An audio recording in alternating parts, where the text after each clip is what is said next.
Wagwan, everybody. Welcome to the Dis Affamie History podcast, where we'll be speaking about history and as well family history and how history relates in terms of Caribbean people for the present as well as in the past, and how in the past what that does and brings forth for what we are going through at present, and what we can learn from our history, from our family, and take that moving forward. So I do hope you enjoy the podcast, and if you like it, please ensure to subscribe, like, and review.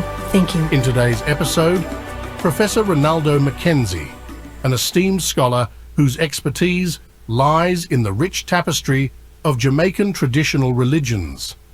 With a deep understanding of the cultural heritage and spiritual practices of Jamaica, he brings profound insights and scholarly rigor to our discussion. So let's have a listen. For coming on to the podcast and to speak on Jamaican religious traditions. And before we start, I'll have you just do a brief introduction of yourself. Well, I'm Renaldo McKenzie, and I live here in the US, in Philadelphia, and I'm a doctoral student at Georgetown University. I'm going to be transitioning to Temple shortly. I'm the author of Neoliberalism, Globalization, Income Inequality, Poverty and Resistance, which is an erudite analysis of Jamaica's economic analysis, highly reviewed. Get your copies today. But today is actually the 3 years anniversary of the book, and my company, I'm the president of the Neoliberal Corporation. We are celebrating 3 years. It's a think tank, digital media company, publishing company, IT, web design company. We provide education and support, and we also provide research. We conduct research as well. So, and I do a podcast. I'm the creator and host of the Neoliberal Around podcast. And I've oftentimes said the Neoliberal Around podcast and the Neoliberal Corporation, they're all about serving the world today to solve tomorrow's challenges by making popular what was monopoly. And Perfect.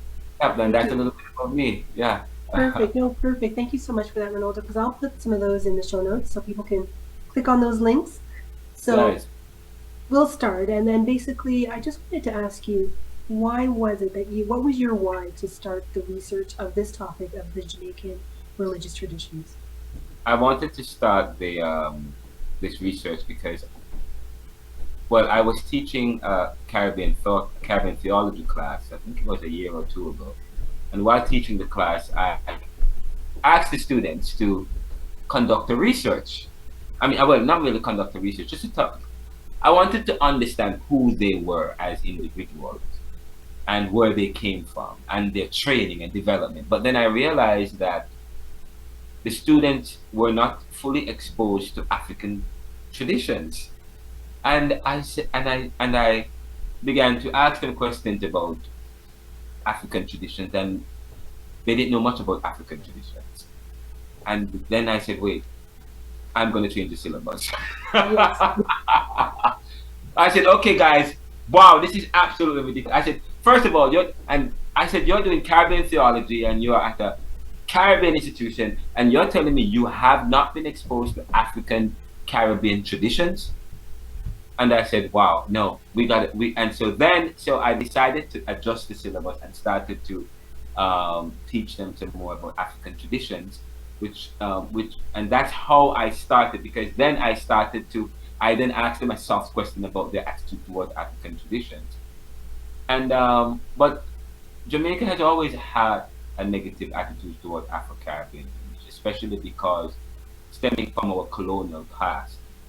And so I believe that theology, spirituality, belief, and faith are important in valuing one's identity. And I believe until we are able to truly value who we are as individuals, then it will continue to affect our development and our growth and our progress as a people.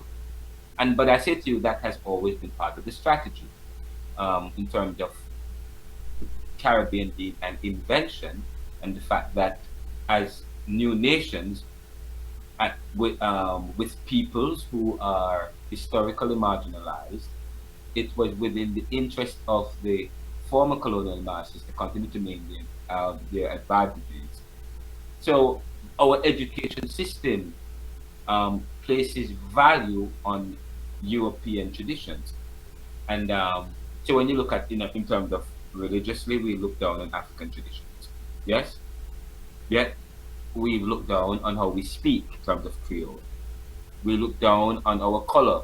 The darker you are, then the more you are seen as not as you're not as valued. Exactly. Even to today, um, there is so that's one, and the next thing is your attitude towards faith, your attitude towards Rastafarianism, so on and so forth. So those things are important in terms of valuing our identity and coming together as a people. So I wanted to, but this is the 21st century. Um, Jamaicans are well traveled all over the world. Um, we have technology is exploding rapidly and bringing the world and people closer to get together. Borders are being dismantled. Okay, there are no borders in a sense.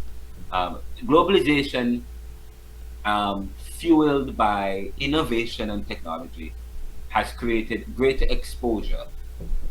And so my question is, so I wanted to understand, okay, has this helped to, in a way, to remove the scales off people's eyes in Jamaica? Are people more embracing of their Caribbean traditions? And if not, why not? So that's the basis of doing the research, as a way to understand and to also to facilitate conversation towards it. And you have to have conversation in order to recapture and to restore. And just so you know, after I decided that I was going to do this research, I realized that the Jamaican government has an open discussion, has open discussion on legalizing obeah in Jamaica, which was great. Now the church reacted by saying, absolutely not. We will not legalize obeah in Jamaica. We are against it. And of course, Jamaica is a Christian country.